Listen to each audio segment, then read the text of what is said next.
Sisters, we can begin now. Okay, it's on.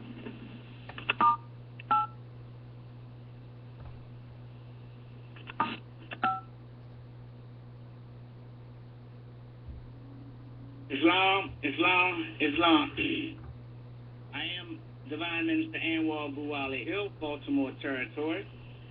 Once again, I rise, giving perfect praise to the great God Allah, honors to his prophets, honor to the last prophet in these days and time, Prophet Noble Drew Ali. I give honor to the Royal Council of the Moorish American government. I give honor to all its officials, all its citizens. I give honor where honor is due. I will be your host instructor this evening for our Sunday school class, and as a custom, we'll begin with prayer. Allah, the Father of the universe, the Father of love, truth, peace, freedom, and justice. Allah is my protector, my guide, and my salvation, by night and by day, through his holy prophet, Drew Ali. Amen. Divine Constitution of Moorish America, salvation, our God, unity. Act 1, which is our Constitution. The Grand Sheik and the Chairman of Moorish America, is empowered to make law and enforce laws with the assistance of the Prophet and the Grand Body of Moorish America. The Assistant Grand Sheik is to assist the Grand Sheik in all affairs if he lives according to love, truth, peace, freedom, and justice, and it is known before the citizens of Moorish America. The bylaws, Act 2. All meetings are to be opened and closed promptly according to the Circle 7 in love, truth, peace, freedom, and justice. Friday is our holy day of rest, because on a Friday the first man was formed in flesh, and on a Friday the first man departed out of flesh and ascended unto his Father God Allah. For that cause, Friday is a holy day for all Muslims all over the world. Act 3. Love, truth, peace, freedom, and justice must be proclaimed and practiced by all citizens of Moorish America. No citizen is to put in danger or accuse falsely his brother or sister on any occasion at all that may harm his brother or sister, because Allah is love. Act 4. All citizens must preserve these holy and divine laws, and all citizens must obey the laws of the government, because by being a Moorish American, you are a part and parcel of the government and must live the life accordingly. Act 5. This nation of Moorish America is not to cause any confusion or to overthrow the laws and constitution of the said government, but to obey hereby. Act 6. With us, all citizens must proclaim their nationality, and we are teaching our people their nationality and their divine creed, that they may know that they are a part and a parcel of this said government, and know that they are not Negroes, colored folks, black people, or Ethiopians, because these names were given to slaves by slaveholders in 1779 and lasted until 1865 during the time of slavery. But this is a new era of time now, and all men now must proclaim their free national name to be recognized by the government in which they live and the nations of the earth. For this is the reason why Allah, the great God of the universe, ordained Noble Drew Ali, the prophet, to redeem his people from their sinful ways. The Moorish Americans are the descendants of the ancient Moabites, whom inhabited the northwestern and southwestern shores of Africa. Act 7. All citizens must promptly attend their meetings and become a part and a parcel of all uplifting acts of Moorish America. Moorish Americans must pay their dues and keep in line with all necessities of Moorish America. Then you are entitled to the name of faithful. Husband, you must support your wife and children. Wife, you must obey your husband and take care of your children and look at the duties of your household. Sons and daughters must obey father and mother and be industrious and become a part of the uplifting of fallen humanity. All Moorish Americans must keep their hearts and minds filled with love and their bodies clean with water. This divine covenant is from your holy prophet, Noble Drew Ali, through the guidance of his Father God, Allah. Noble Drew Ali, founder, avatar, framer of the divine constitution. Islam, Islam, Islam. With that being read, the meeting has officially been declared open according to Act 2. I will be your host instructor for this evening. The new chapter will be on it for the following weeks is chapter 41, Holy Instructions from the Prophet inconstancy. I would now like to call Sister Ariel to star 6 your phone, and could you read the chapter Inconstancy for us? Yes, I can. Holy instructions from the prophet, Inconstancy. Nature urges thee to inconstancy, O man. Therefore guard thyself at all times against it. Thou art from the womb of thy mother, various and wavering, from the loins of thy father inheritest thou instability. How then shalt thou be firm? Those who gave thee a body furnished it with weakness, but he who gave thee a soul armed thee with resolution. Employ it, and thou art wise. Be wise, and thou art happy. Let him who doth well beware how he boasteth of it, for it rarely is of his own will. Is not the event of an impulse from without, born of uncertainty, enforced by accident, dependent on somewhat else? To thee and to accident is due the praise. Beware of irresolution in the intent of thy action. Beware of instability in the execution. So shalt thou triumph over two great failings of thy nature. What reproaches reason more than to act contrarily?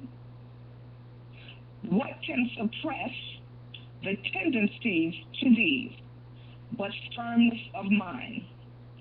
The inconstant feeleth that he changeth, but he knows not why. He speaketh that he escapes from himself, but he perceiveth not how. Be thou incapable of change in that which is right, and men will rely upon thee. Establish unto thyself principles of action, and see that thou ever act according to them. So shall thy passions have no rule over thee. So shall thy constancy ensure unto thee the good thou possessest, and drive from thy door misfortune. Anxiety and disappointment shall be strangers to thy gates. Suspect not evil in anyone until thou seest it. When thou seest, forget it not. Whoso hath been an enemy cannot be a friend, for man mendeth not his faults. How should his actions be right, who have no rule of his life? Nothing can be just which proceedeth not from reason. The inconstant hath no peace in his soul, neither can he be at ease with whom he concerneth himself with. His life is unequal, his motions are irregular, his soul changes with the weather. Today he loveth thee, tomorrow thou art detested by him. And why? Himself knoweth not, wherefore he now hateth. Today he is the tyrant, tomorrow thy servant is less humble. And why? He who is arrogant without power will be servile while there is no subjection. Today he is profuse, tomorrow he grudges into his mouth that which it should eat. Thus it is with him who knoweth not moderation. Who shall say of the chameleon, he is black, then the moment after the verdure of the grass overspreadeth him? Who shall say of the inconstant, he is joyful when his next breath shall be spent in sighing? What is the life of such a man but the phantom of a dream? In the morning he rises happy. At noon he is on the rack. This hour he is a god, the next below a worm. One moment he laughs, the next he weeps. He now willeth, in an instant he willeth not, and in another he knoweth not whether he willeth or not. Yet neither ease nor pain have fixed themselves on him, neither is he waxed great or become less, neither have he had cause for laughter or reason for his sorrow. Therefore shall none of them abide with him. The happiness of his inconstant is as a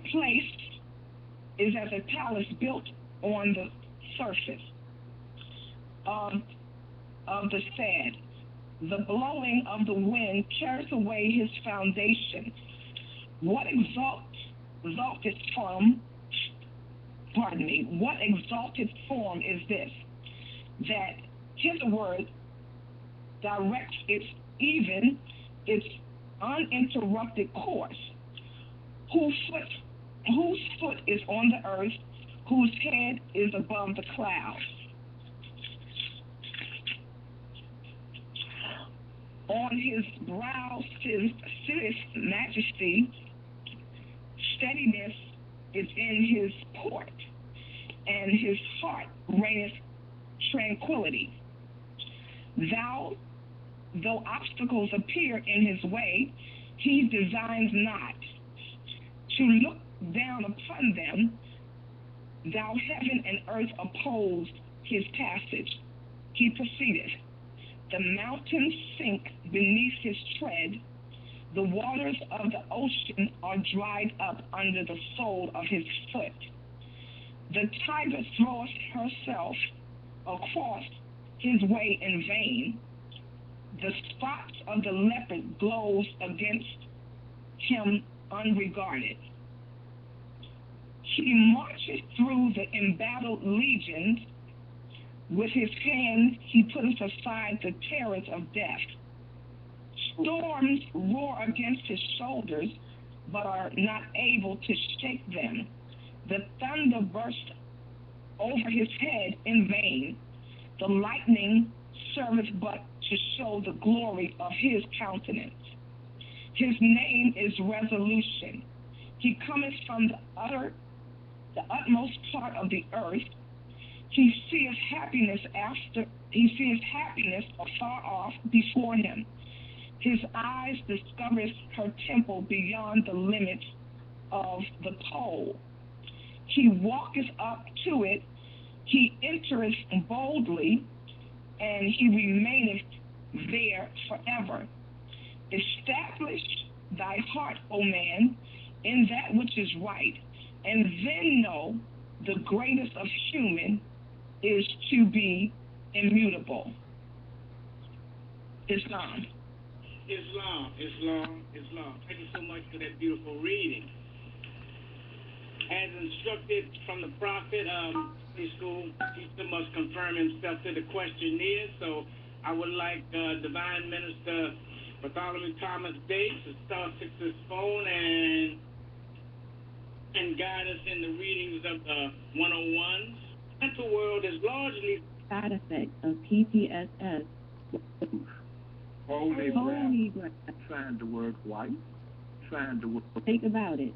Cattle slave for 7 days. How many days are there in a creation? 7 days. According to science, how many days are there in a year? 7 days. Islam. Thank you so much, Moore. You can start your phones now. And I just wanted to reflect back on ayat 74 and 75 of our 101. And Because these chapters, and we've been told this time and time again, these chapters are in reference to character building. We know there's two selves, higher self and lower self. And listen to what it says. 74 reads, what? 74 reads, what did the higher self say to the lower self at one time when he met him? Where are you going, Satan? 75 reads, what was the answer the lower self gave to the higher self? I am going to and fro the earth, seeking whom I may devour. Now, those last three words, whom I may devour, didn't say who I'm going to, who I will. It says may devour. And what that means to me is we have an option. We have an option to demonstrate in our lower self, because those two selves are in this one form. So we have a choice. We have a choice, just like in the last chapter. Heaven and hell is a state of mind. You could either demonstrate in your heavenly state of mind, or you could either demonstrate in a hellish state of mind. You have that choice. It's your choice. What's more comfortable to you? With that being said, I want to call on Minister Maaka, if she's available, to read the preamble to chapter 41, Inconstancies. Could you fix your phone, please? Gratitude. Gratitude. First, I'll rise and give praises to Allah and highest honor to our holy and perfect Prophet, Noble Drew Ali. Honors and gratitude to our theocratic government for all that is done for us to unfold as a people in freedom. Praise Allah. Honors and love to the citizens of Moorish America for your faithfulness. Honors to the Sunday school class and our teachers. Agnatin's Adept Lesson number 251, chapter 41. Holy instructions from the last prophet, Inconstancy. Preamble. Dear students, remember each of the fivefold are human illnesses that reside only in the philosophic hearts and minds of men. Inconstancy is the second of these folds and has been revealed in the Moorish holy book of the seven seals. These latent enemies are often psychologically identified by Western scholars as consequences of post-traumatic slave syndrome, PTSS. Inconstancy is a major side effect of PTSS, which the Holy Prophet has defined to his Moorish nationals as mental slavery. Please do not take these mental effects lightly. These deadly after effects are the suffrages, or otherwise cerebral devastations, are remnants of when one has been shocked, broken, tormented, or otherwise traumatized is not unknown by the general public. These studies have been maintained, clandestine, and undisclosed within the various departments of the military as though suffered only by service personnel, especially when encountered by armed forces, prisoners of war, or accidental, unexpected deaths in their families.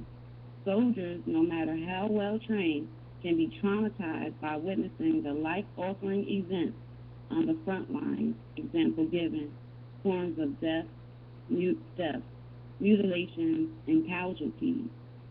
Often these post-traumatic syndromes, PTS, no matter how well treated, can still leave a person shell-shocked, paranoid, and mentally tormented for life.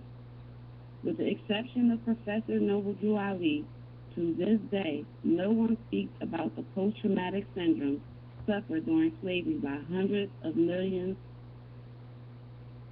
of descendants of Africans from 1492 to this present day.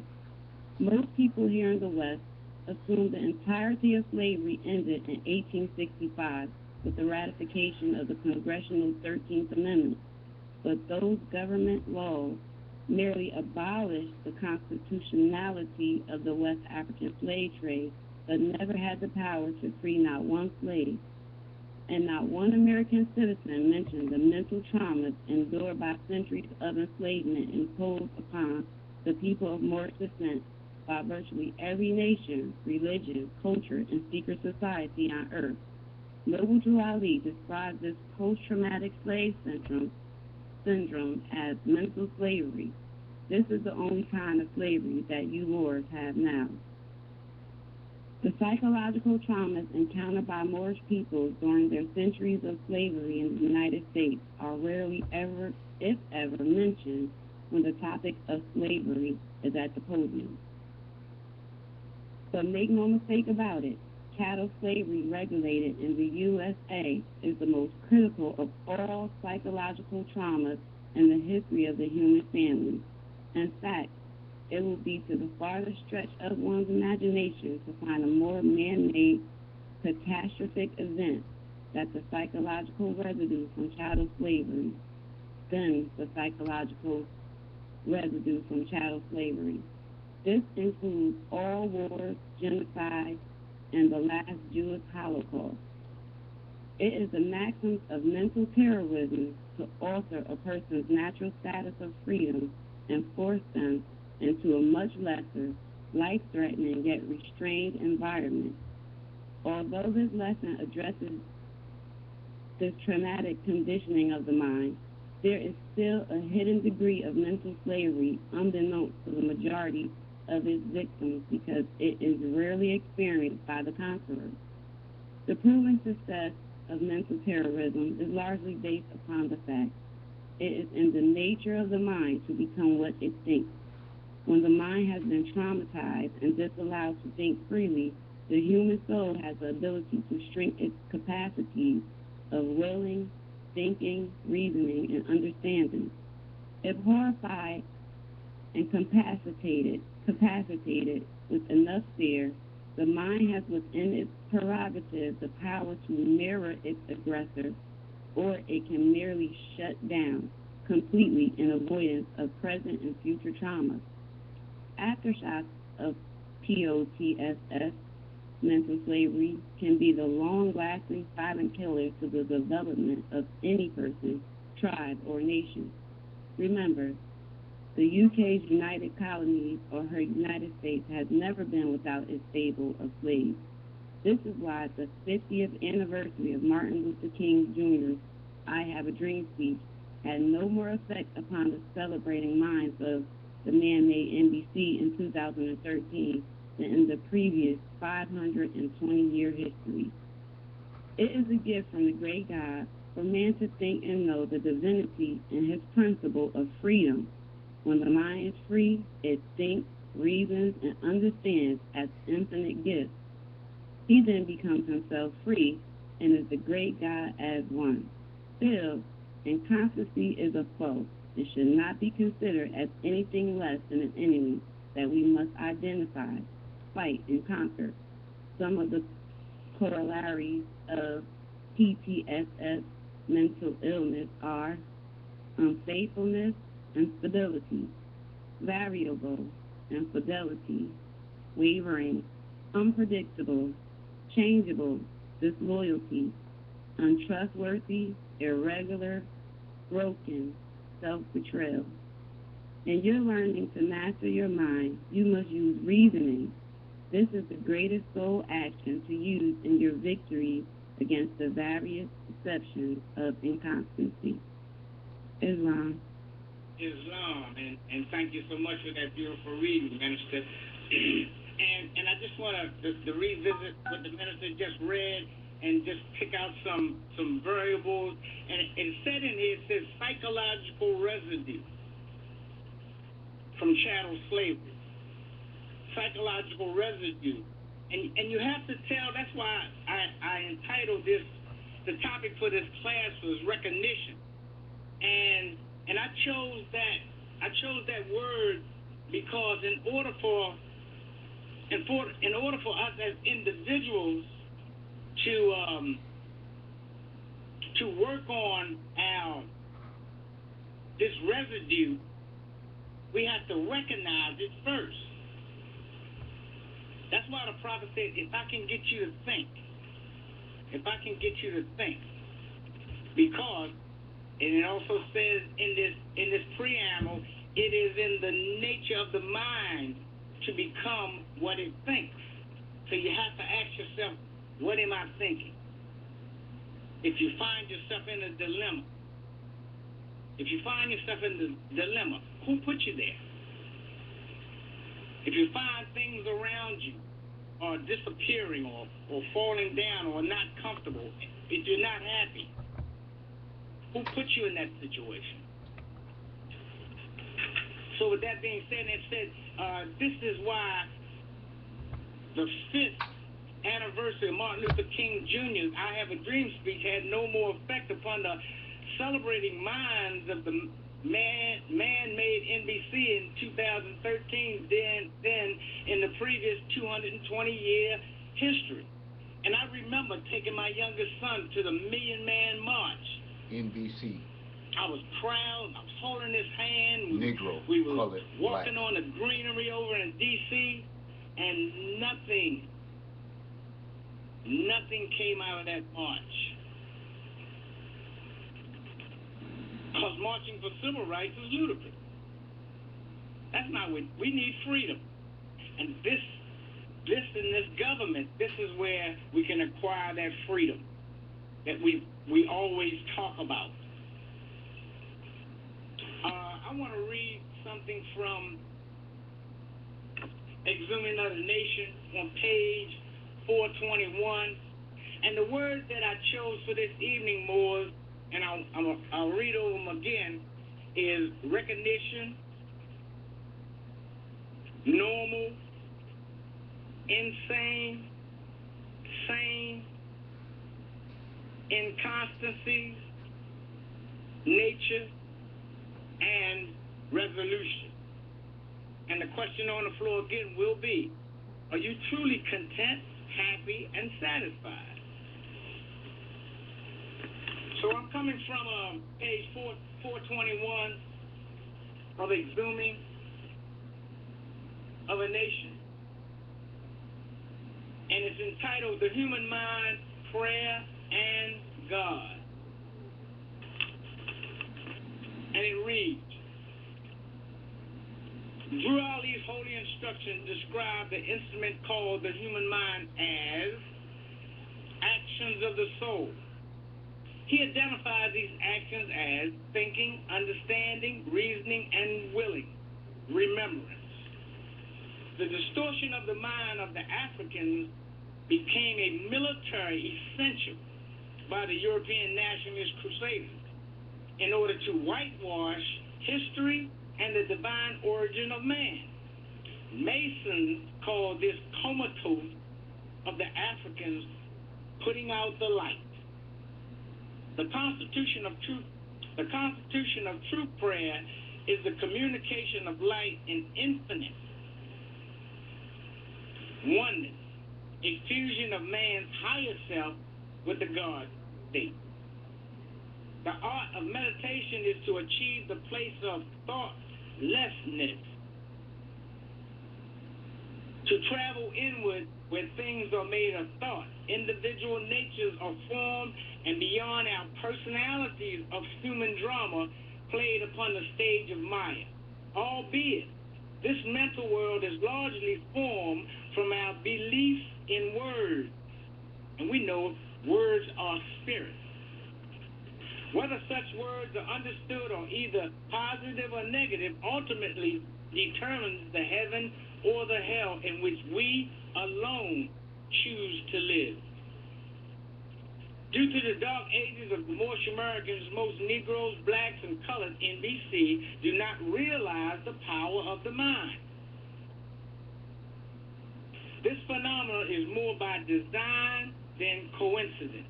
Because of the U.S. iron hand oppression, coupled with the systematic miseducation, 99.9% of these African descendants are still functioning without minds of their own. To add depth to this missing nation, to to the human family, those that believe they know themselves has convinced themselves psychologically they can know themselves without knowledge of their nationality or true self. Then again, who are you praying to? Who is your objective God or prayer? So-called Negro, Black, and colored people in D.C., more so than any more, need to know how to pray. Firstly, their Western taught conception of God are some great probable cause that exists outside of themselves. The majority of these convictions can be traced back to the pale-skinned founding fathers of the free Masonic order, methods of putting the fear of God in their slaves. In actuality, all souls and their minds are given to man to function on the intangible plane of thought. We merely become what we think. The mind is just that powerful. The great God is the force that supplies the soul with the power. What we do with that power is our own choice and consequence. From an infinite point of view, Allah is not responsible for what happens to man, nor does he particularly care what we create with our mind. Still, it is through the bountifulness of his grace we are able to receive everything we think of and ask for. The yoga masters call this grace Shakti. This is why prayer is more. This is why prayer is more so a conscious acknowledgement of truth than the customary begging for carnal gratification. Drew Ali wants his Moors to come to the realization they themselves are God. They do not need to look or pray outside of themselves to the god of Maya known as Satan. A Moor's mind is the cause of everything. Therefore, in essence, the mind is the Lord of all the plane of manifest, of protoplasm, of minerals, of plants, of beasts, etc. It is a portion of his birthright and the key to his heritage and godly estate. However, how often do we say that God created this world as we know it, yet it is not in, yet it is, Moore, yet is not, it is, yet is it not in the use of our mind that tells God to create what we ourselves think? This is the true meaning of, as a man thinketh, then so is he. And through Shakti, all things, times, and conditions are possible. Therefore, each person lives in the world of his or her own creation. We live in the perception of our mind. To change one's world, we need only purify one's mind. Nevertheless, Drew Ali reminds us that the word God means ruler of the land, manifest land. And a man's idea is his God. And so, as man unfolds, his God unfolds. Man's God today, tomorrow is not God.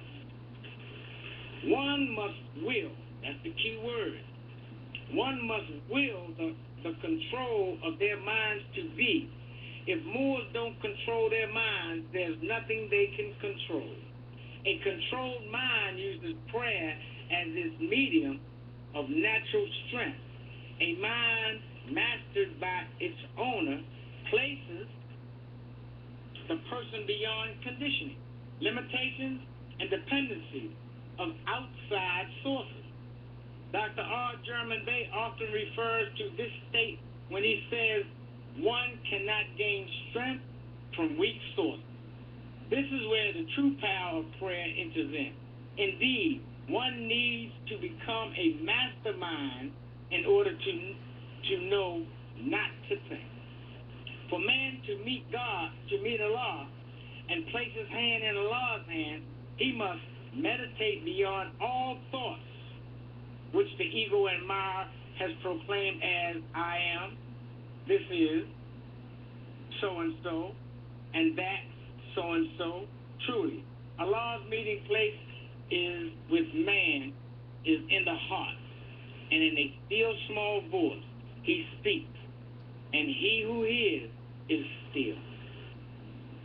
True consciousness exists where there are no thoughts of the personalities and individualities that we, of human knowledge, have created of ourselves.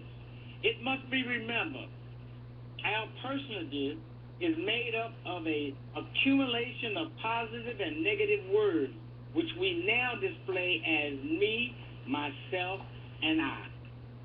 But to be ourselves free, we must rid the pure self from these selfish selves.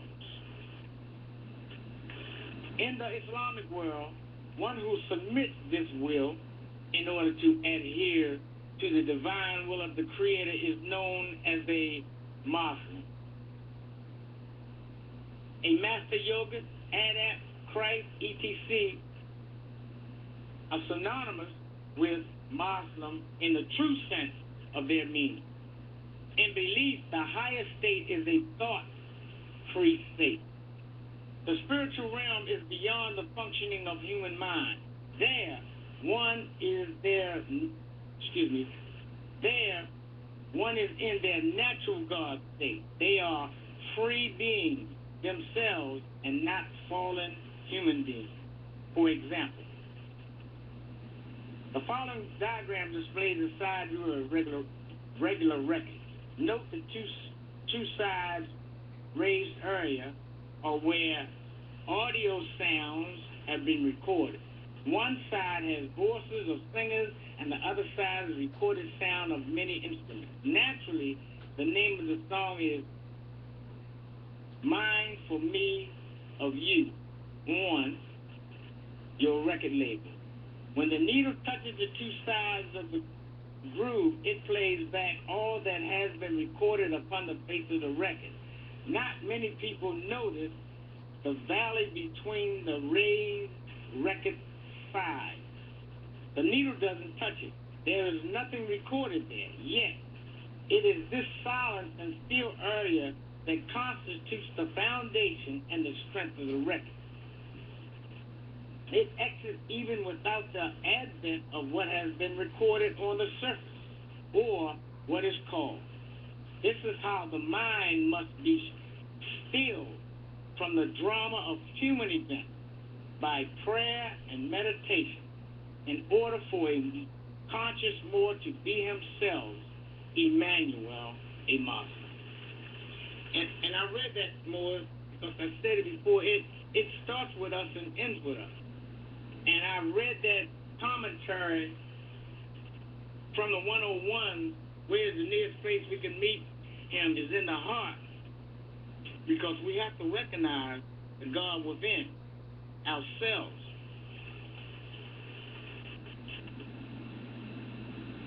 I wanted to revisit a few chapters before I'm going to read ayat 1, 2, and 3 of the chapter that we're on now.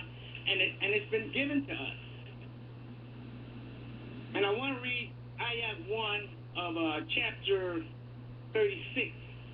And chapter 36 reads, Know thyself. And I want to read the ayat 1 and the commentary.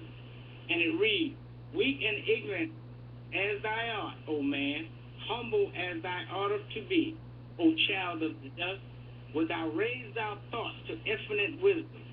Breakdown. The greatest weakness about fallen humanity is ignorance.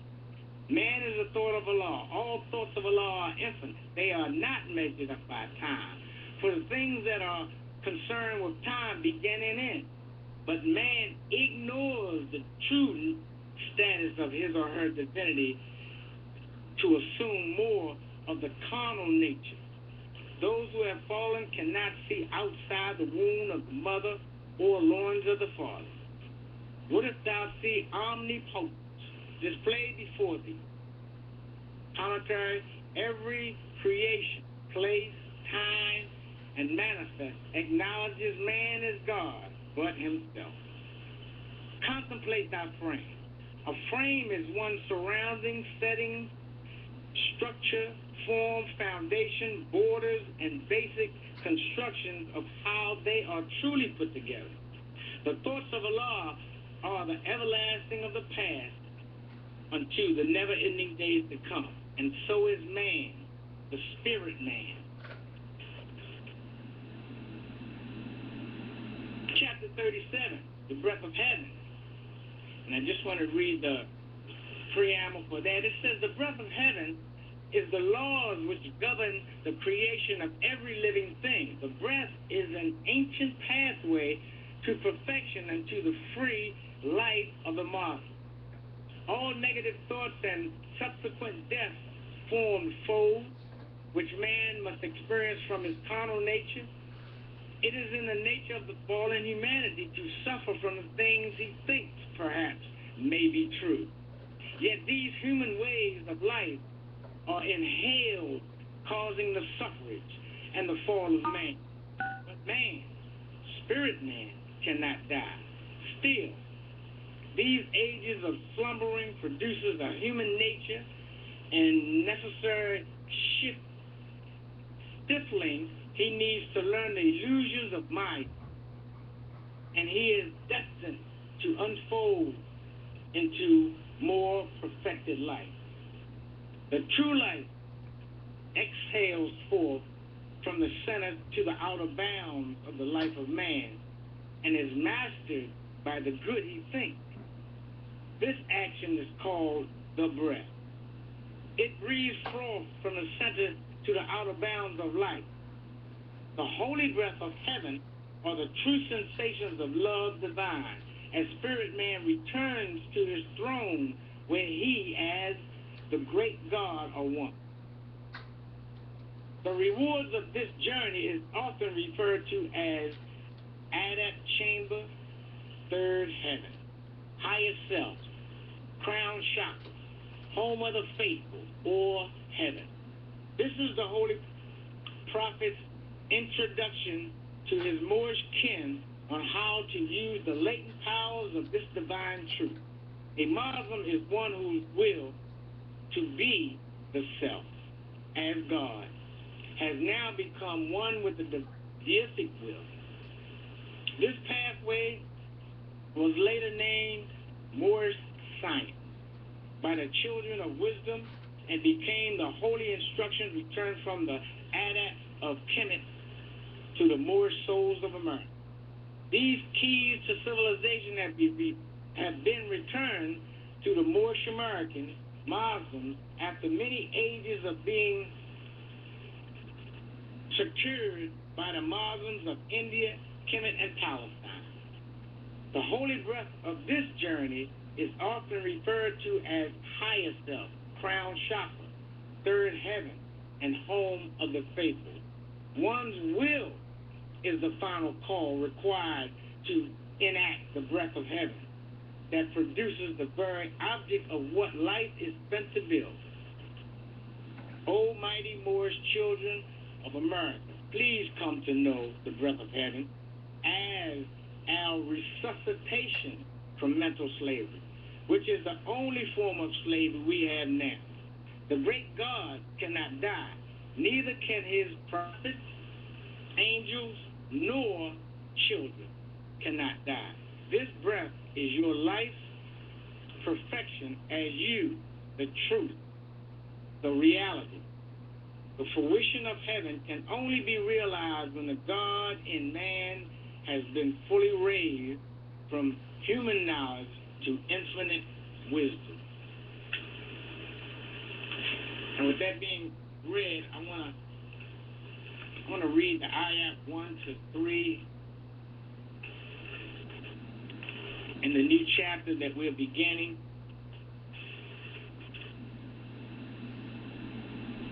Holy instructions from the prophet.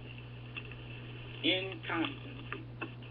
And it reads, nature urges thee to inconstancy, O man. And I said it once before, when you see a capital O like that, it's 360 degrees. That's that 7. That's that perfect man. Nature urges thee to inconstancy, God man. Therefore, guard thyself at all times against it. What is nature? In the material world, especially of the plants, beasts, birds, elements, and the mundane, nature is the origin, constitution, and conformation of life. Nature is what keeps every living thing bound within the jurisdiction of its native plane of life. This holds especially true for what is now called human nature. Let me say that again. Human nature. Hold that thought.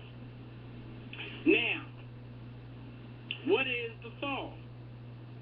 When any stronger manifest crosses the plane or planes and eats, devours, or consumes the weaker manifest, this is called the fall. But the nature of falls in Maya and are very delusional. Falls make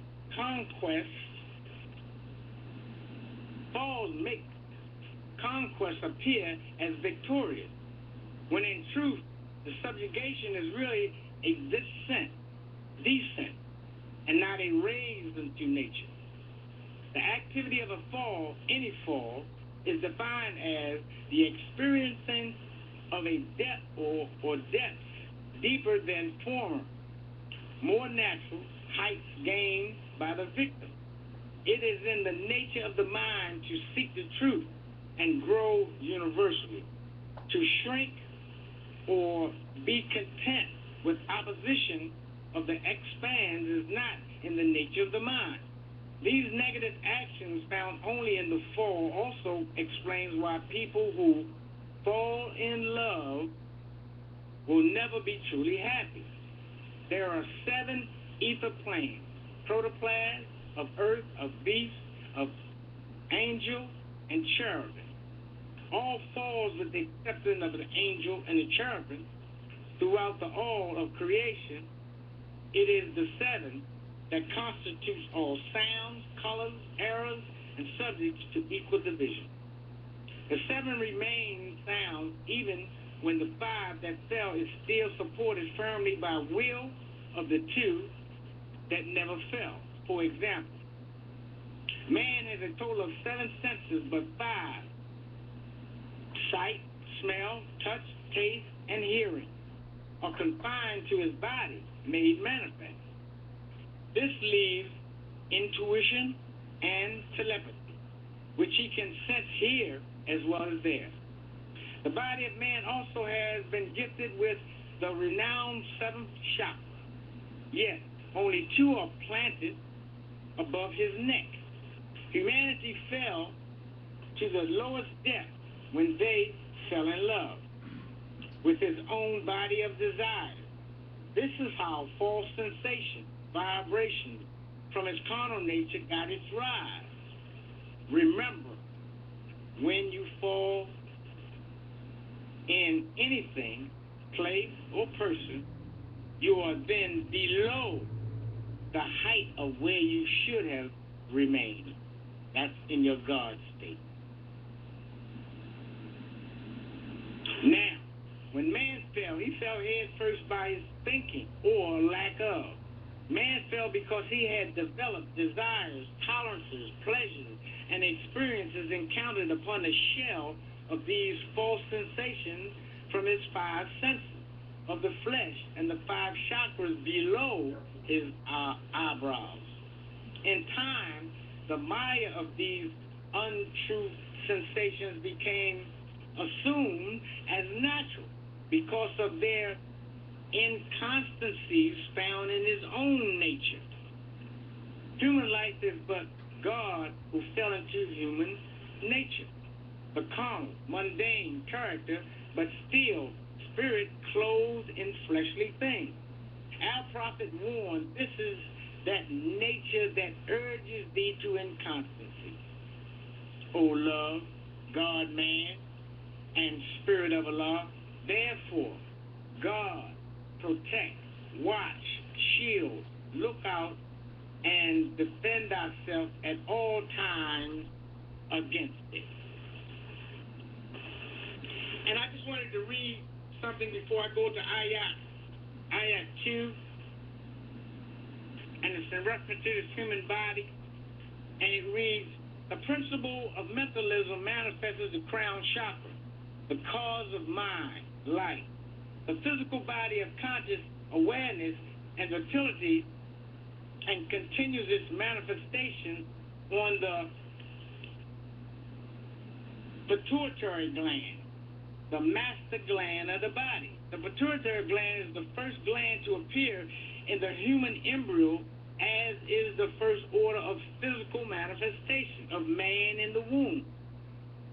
This is the primatal or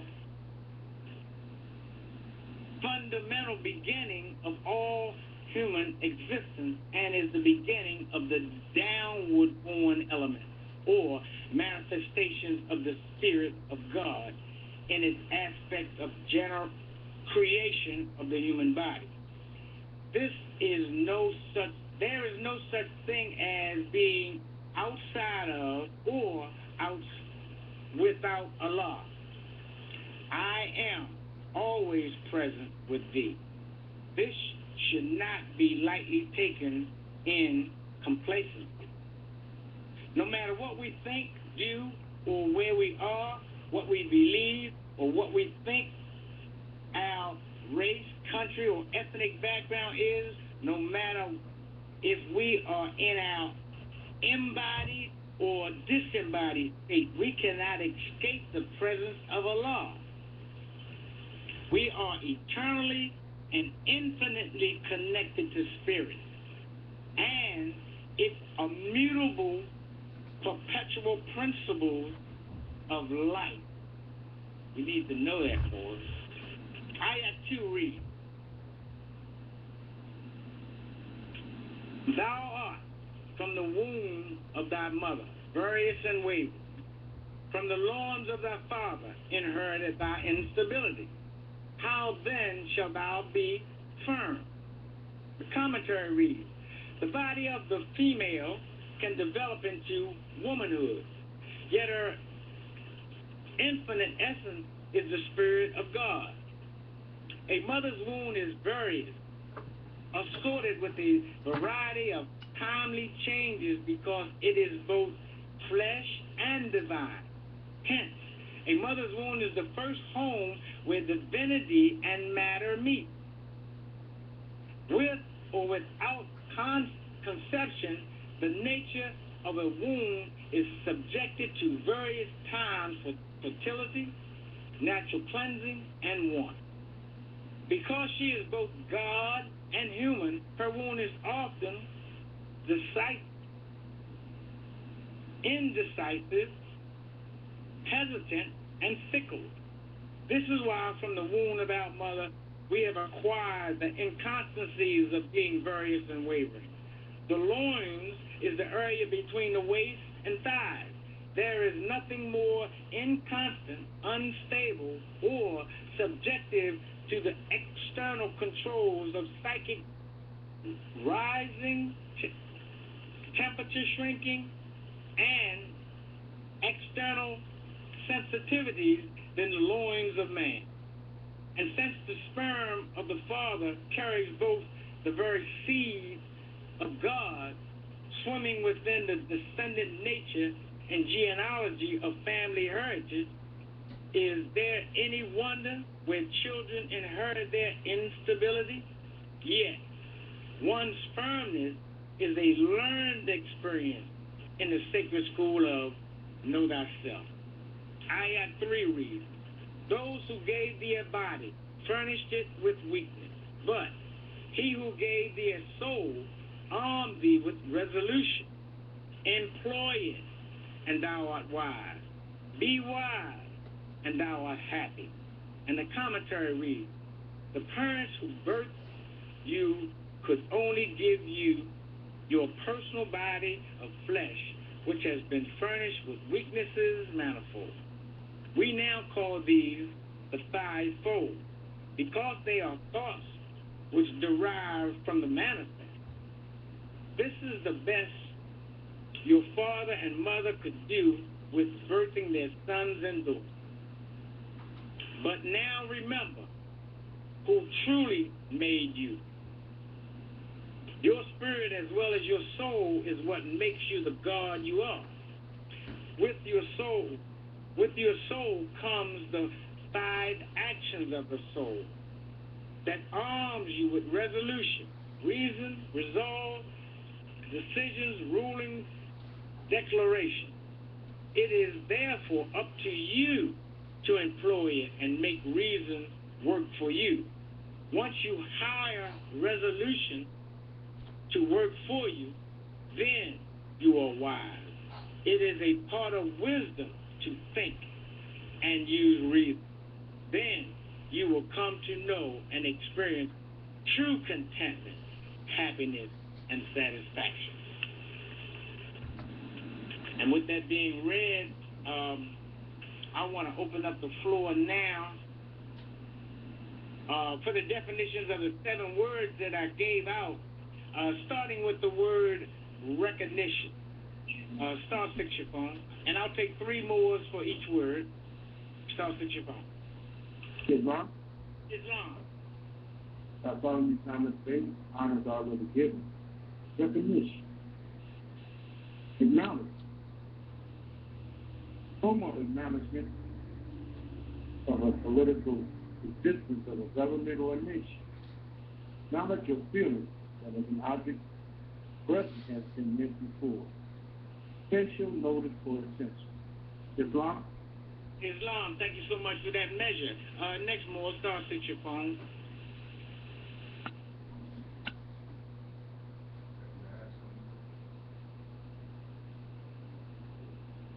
Islam. Islam, minister. Gratitude. Praise and honor is already given. For recognition, I have identification. That's it. Islam, thank you so much for that message.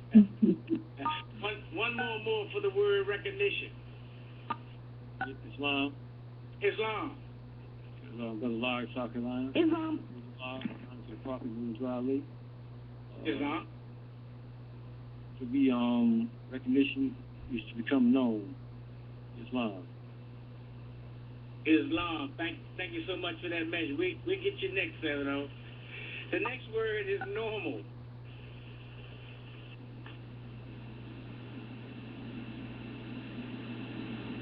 Before you start 6 and more, that the definition let me give the definition I had for recognition. Recognition. It says the perception or acknowledgement of something as true or valid. And I opened up the class by saying that was the title. That was the title for the class. And in order to work on something, in order to work on the lower self, that illusion, you have to recognize. You have to recognize those flaws. It has to be recognized. You have to recognize something before you can work on it. And I was speaking with a minister before class. There's a lot of trauma in it. There's a lot of trauma coming from the temple. There's a lot of people that I know a lot of people that came out of the temples that's just been traumatized with that misinformation. But you have to recognize the trauma before you can work on it. And that's my point. So let's go on to the next word, normal. Islam. Islam. Brother Tariq Rucker L. First I rise and praise to Allah and honor to his Prophet Noble Ali. Normal. Serving to establish a standard from free from any infection or other form of disease or malformation. Islam. Islam. Thank you so much for that definition. Next more starts at your phone. Islam. Islam. This is Divine Minister Michael Moore, North Carolina Territory. Peace and love to all the Moors online. Praise Allah, honor to the Prophet Noble Dua. We sit to our citizens, our officials in government. I have relating to or characterized by average intelligence or development, free from emotional disorder. In math, being at right angles, perpendicular. Islam? Islam. Thank you so much for that definition. Next more, one more for normal. Islam, Minister. Islam. Honor to Allah, honor to Noble Ali, honor to you, honor for this great blessed class, and all the Moors under the sound of my voice. This is Michael Bay from Louisiana Territory, and for normalcy, I have occurring naturally, maintain occurring in the natural state. Islam. Islam. Thank you so much for that measure. And I heard Mr. Michael Moore Bay said for the definition for the word normal, and the definition that I had was free from any mental disorder. So if you don't think you suffer from a mental disorder, then you might find yourself on the wrong path. Because somewhere along this way, we've all been traumatized with something in our lives. Something in our lives have trauma. It may not seem like a major catastrophe, but we've been traumatized to one degree or the other. And we have to recognize it first. So let's go to the next word, which is insane. Islam. Islam. Brother Satat Ramoon Neal. First I rise and give praise to Allah, honor to his holy and divine prophet Noble Ali, honor to the government in which we all live, honor to the officials of this government, and honor to you, our beloved brother and teacher, Anwar Gu Ali Al, and honor to all the Moors in the sound of my voice. Insane. Honor to our national treasures. Inconstancy. Job well done. Insane. Not sane, mentally deranged. Characteristic of an insane people. Extremely foolish. Islam. Thank you so much for that definition. Next more starts with your phone. Islam. Gratitude, Sunday school teacher. Gratitude. For insane, I have psychotic disorder, mental instability, craziness, madness. Islam. Thank you so much for that measure. One more for the word insane.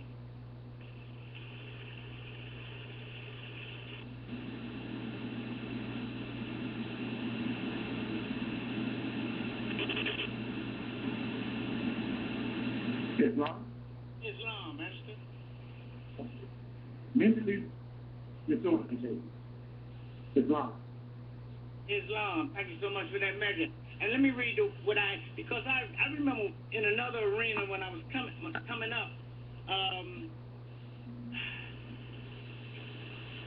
I thought I was insane. Well, I thought I was crazy. Let me put it that way.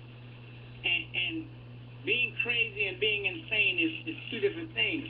What I had for insane was not of a sound mind, not making sound judgments. Had nothing to do with being crazy. I just wasn't making right decisions. Let's go on to the next word. Sane. Islam. Islam. Sane. free from mental derangement, having a sound, healthy mind, having or showing reason, sound, judgment, or sun, or good sense. Islam. Islam. Y'all heard the word. Thank you so much for that message. First word was free. Next, thank you for that message. Next one for the word sane. Islam. Islam. Islam, Mr. Michael Morgan, North Carolina territory. But saying I have a sound mind, mentally healthy, having or showing sound judgment, reasonable. Islam? Islam. Thank you so much for that message. One more for the word sound. Sane. Islam. Islam. Minister?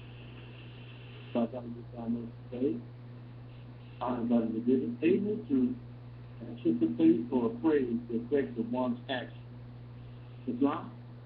Islam. Thank you so much for that message. Let's go to the next word. Inconstancy, which is the title of our chapter this week. Inconstancy. Islam. Islam, Minister.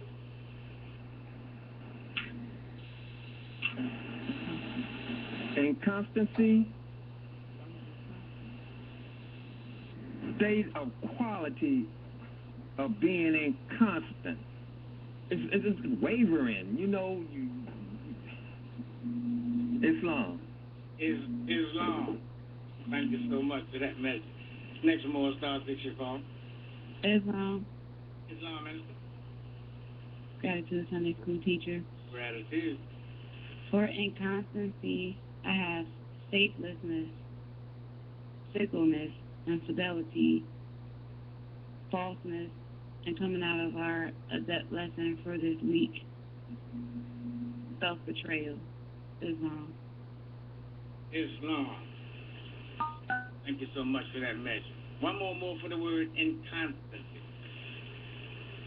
Islam. Islam. Inconstancy, the state or quality of being eccentrically variable or fickle. An instance of being inconstant, changing, or varying, often without discernible pattern or reason. Islam? Islam. Thank you so much for that message. Let's go to the next word. Nature. Islam. Islam. Sister Aisha, Islam War. Islam. Rising, giving all praise to Allah and honor to our Prophet, honor to this class for this evening, and honor to you, Brother Sunday School Instructor. For nature, I have the essential character of a thing, quality or qualities that make something what it is, the essence, inborn character, innate disposition. Islam? Islam. Thank you so much for that message. Next more, start with your phone. Islam. Islam. I found this time of faith. I'm about to be given a creative and controlling force in the universe. Islam. Islam.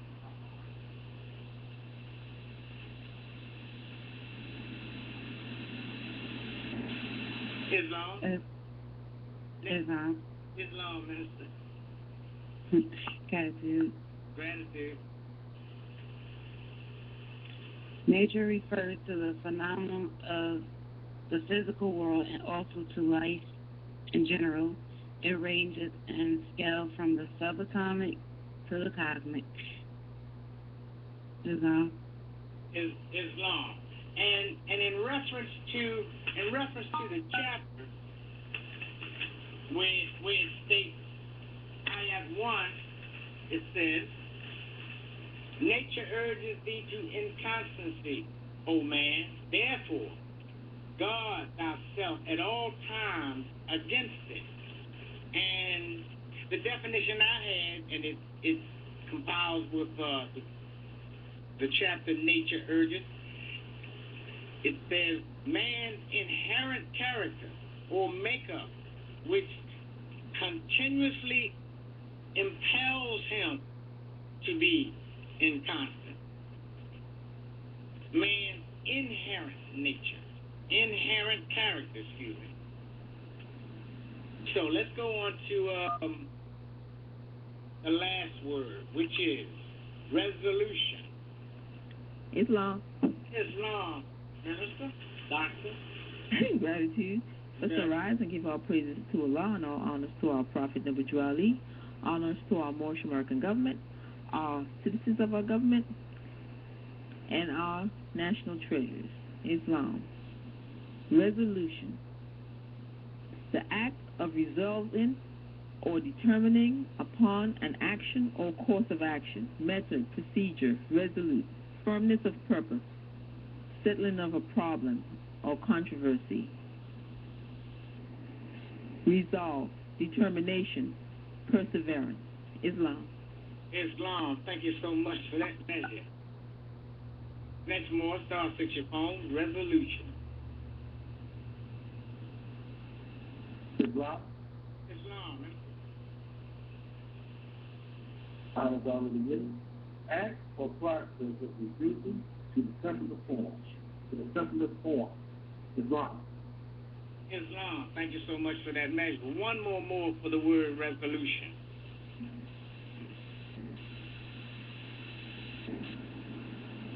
Islam.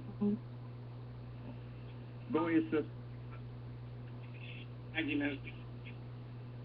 Gratitude, beloved. For resolution, I have self-determination. Islam. Islam. Thank you so much for that measure. And the definition that I have for resolution, and it reads, state or quality of being resolute, characterized by firmness or determination. And the minister just used that in her definition.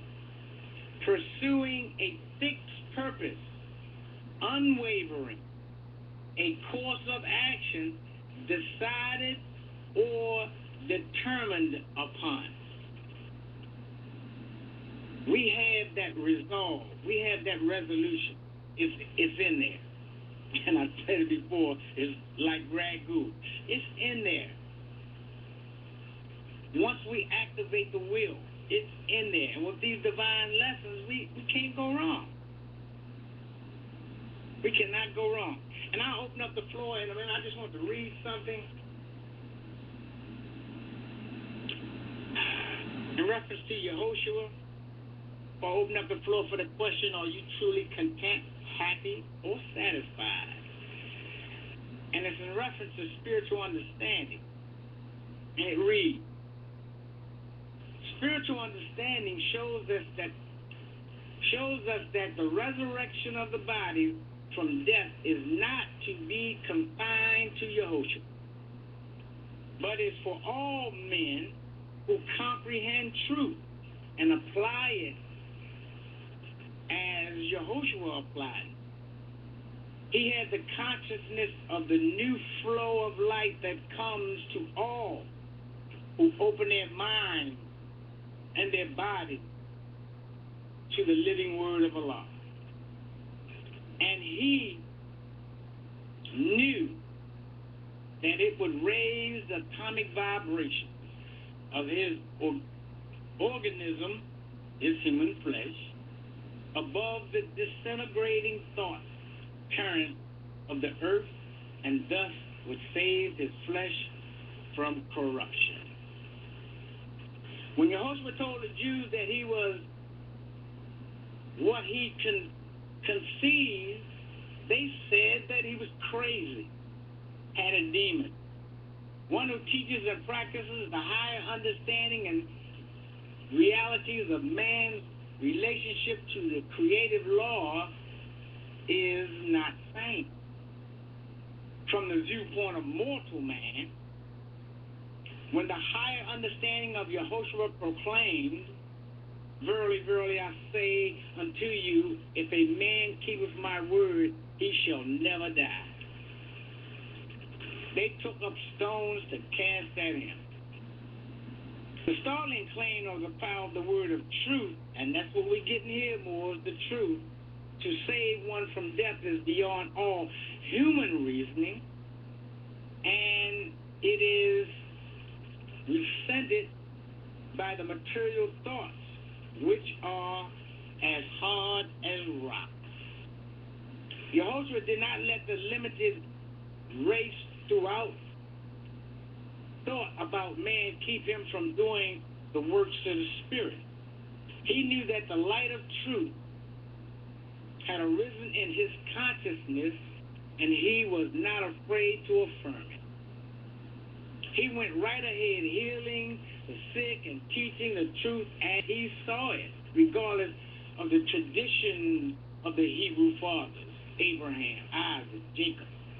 He kept the light shining in his consciousness by being loyal to it and by making himself the highest statement of truth that he could conceive.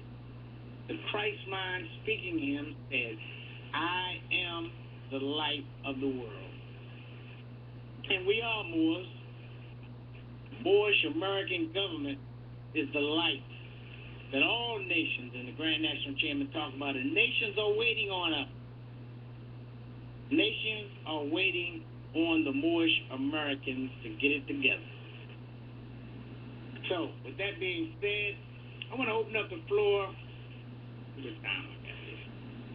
Okay, I want to open up the floor, and I'll take 3 more before I call on the officials to the question I posed this evening. Are you truly content, happy, and satisfied? Start with your phone.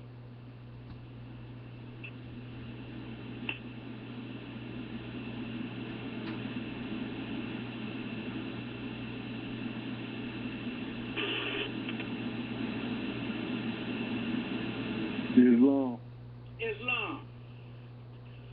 State your name where you from. Yeah, this is Cheetah Montuel out of Atlanta, Georgia. Islam. Yeah. Yes, I can. Yeah, what was that question on? The question on the floor this evening is, are you truly content, happy, and satisfied? Content, happy, or satisfied? I mean, I'm content, happy, and satisfied because I ain't got no choice. But with the knowledge of power and self that y'all got, I can take it to the next level. You know what I'm saying? Like, I need a building, a commercial building. It's more than one way to get that building. You know what I'm saying? And turn it to something, you know what I'm saying, to generate some income and build from there, like the Native Americans, when they get them casinos and all that.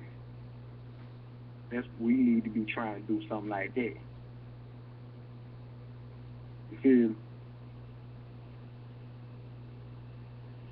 Then I'd be more happy and content. Islam.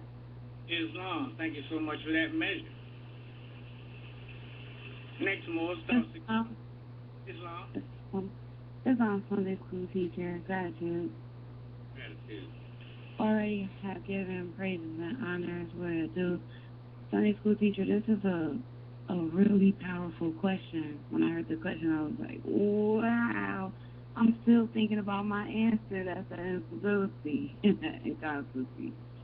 When I first started to contemplate the question, I thought of the gratitude that I have in my heart that I know that Allah made me, and that I know that I have a prophet. And I started thinking about, all the things that I'm responsible for as far as me being a Moorish American national. And I'm very honored that I know that I even have a duty to myself and my people as far as our freedom is concerned. And that gives me the answer that I'm content and happy and satisfied, because I know that, we're going to be victorious because of the lives being on. Then, here comes the instability and constancy.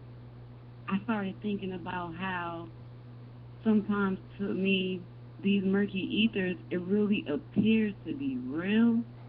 You know, like the things that we think about that we might need for our family, or the things that we might see that disturb us about how others might think, or even the things that we might terrorize ourselves with at times. Then I started being unsure of my answer, and I had to really think about it because I wanted to give an honest answer in Sunday school class, but it was no way that I was going to go without answering this question, because this is a very powerful question. So, being that I know that, you know, our theocratic government and our prophet told us about Maya, I know the difference between real and unreal, no matter what it appears to be. And I remember that class we had about the high road and the low road. So I'm going to take the high road and say that I'm satisfied, because even when I do get distracted by, you know, striving to survive in what the society that we're in, striving to survive in what I think I might need, at the end of the day, I'm really satisfied and content in just knowing that I'm in my prophet's arms and that he has me, and it's a whole other band of angels taking this stand with me. So that's content in itself. And we learned about those treasures within. You mentioned that in this class this evening. So I'm going to say yes, I'm truly content, happy, and satisfied. And with the guidance of our theocratic government, I can continue to recognize that. I can continue to have recognition of that stand. For the question, I'm still going to be contemplating that question every day.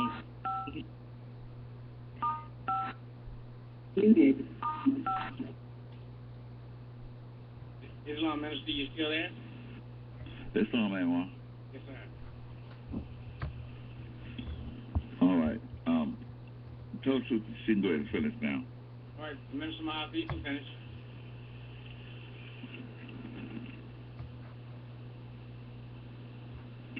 That was pretty much my answer.